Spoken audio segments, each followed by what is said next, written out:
روایت لکھی ہے دیلمی کے حوالے سے، فرمایا کہ ایک انسان کی موت کا وقت جب آتا ہے اور فرشتہ اس کی روح قبض کرنے کے لیے جب آتا ہے اور وہاں یا تو مرنے والا خود یاسین پڑھ رہا ہے یا کوئی وہاں بیٹھا ہوا یاسین پڑھ رہا ہے، تو ملک الموت واپس اللہ کے پاس جاتا ہے اور یہ کہتا ہے کہ اللہ وہاں یاسین کی تلاوت ہو رہی ہے، تو یاسین کے جتنے فرشتے تو نے پیدا کیے ہیں وہ سارے فرشتے اس مرنے والے کے پاس موجود ہیں، میں اس کی روح کیسے قبض کروں؟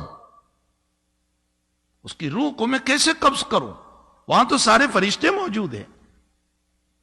تو حدیث شریف میں جناب رسول اللہ صلی اللہ علیہ وسلم نے فرمایا کہ اللہ جنت کا داروغہ، جو جنت کے اندر اللہ تعالیٰ نے بنایا ہے سیکیورٹی گارڈ، اس کا نام رضوان ہے۔ یہ رضوان کو اللہ بھیجتا ہے اس مرنے والے کے پاس اور اس کو جنت کے نظائر بتاتا ہے کہ یہ تیرے لیے تیار ہے، یہ باغ ہے، یہ مکان ہے، یہ چیزیں اللہ نے تیار کر رکھی، اور اخیر میں وہ جملہ کہتا ہے اللہ تیرا منتظر ہے، چل جلدی تو۔ جب یہ جملہ کہا جاتا ہے کہ اللہ تیرے انتظار میں ہے، وہ اپنی روح چھوڑ دیتا ہے۔ یہ یاسین شریف کی برکت ہے۔ حدیث شریف میں آتا ہے کہ موت کے موقع پر اگر یاسین شریف کی تلاوت کی جائے تو روح کے نکلنے میں بہت آسانی پیدا ہو جاتی، سہولت پیدا ہو جاتی۔ اس کی وجہ یہی روایت ہے کہ اس موقع پر فرشتے کی آمد پر رضوان کی آمد ہوتی ہے اور اس کو جنت کی بشارتیں سنائی جاتی ہے، جنت دکھائی جاتی ہے، جس کے نتیجے میں وہ تیار ہو جاتا ہے آخرت کی طرف اور وہ رغبت کرتا ہے آخرت کی طرف۔ تو سورہ یاسین شریف کتنی اہم سورت ہے۔ روایتوں میں ہے کہ بیماریوں کو دور کرنے کے لیے سورہ یاسین کی تلاوت ہے، اور اگر زیادہ بیماری ہے تو عروس القرآن پڑھو۔ عروس القرآن کا معنی سورہ رحمان، سورہ رحمان پڑھو۔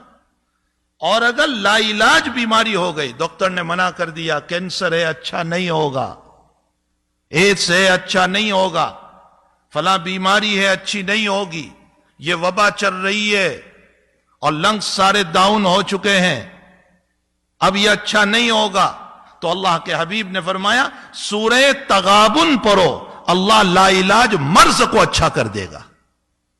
کتنی دیر لگتی ہے سورہ تغابن؟ 2 رکوع کی سورت ہے۔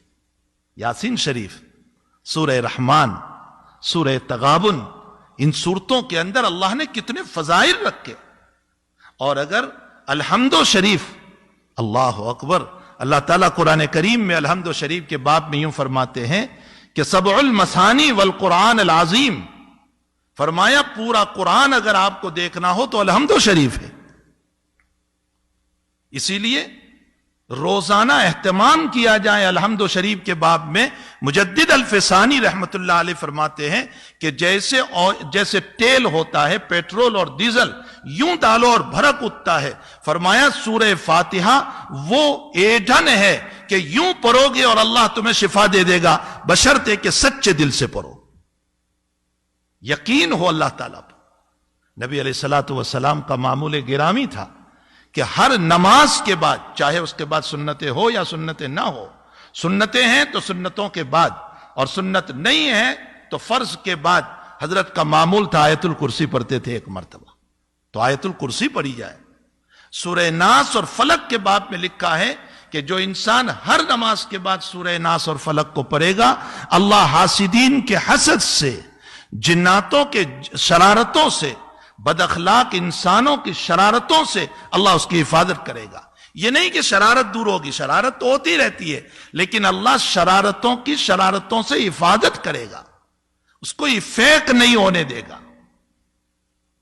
ایک حدیث شریف میں حضور پاک صلی اللہ علیہ وسلم نے فرمایا اگر تمہاری دنیا کے باب میں مسئلہ یہ ہو گیا کہ آمدنی کم ہو گئی، حالات ٹھیک نہیں ہے، ضرورتیں پوری نہیں ہو رہی ہے، آج سارے لوگ کہہ رہے ہیں نا ضرورتیں پوری نہیں ہو رہی ہے، آمدنی کم ہو گئی ہے، دکان ٹھیک نہیں چل رہی ہے، جاب نہیں مل رہا ہے، پریشانیوں میں مبتلا ہو گئے، اللہ کے نبی فرماتے روزانہ سورۃ الواقعہ کی تلاوت کرو، اس سورہ واقعہ کی برکت سے اور میں مسجد میں بیٹھ کر قسم کھا کر کہتا ہوں ہفتہ نہیں گزرے گا اللہ راستہ کھول دے گا.